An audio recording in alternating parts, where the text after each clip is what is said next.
Assalamu Walaikum. Hello everyone. Welcome back to my another video. In this video, I am going to show you how to make a large table in Microsoft PowerPoint. Without further ado, let's get started.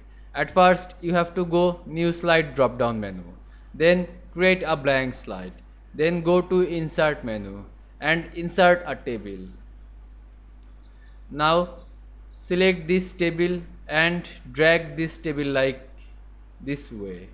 You can see this table is very large. You can insert a large table another way. Firstly delete this table. Then go to Insert menu and insert a big table.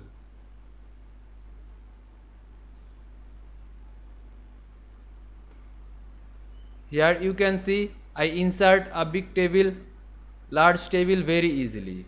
I hope you enjoyed my video. Please like, comment, share and subscribe my channel. Thanks for watching.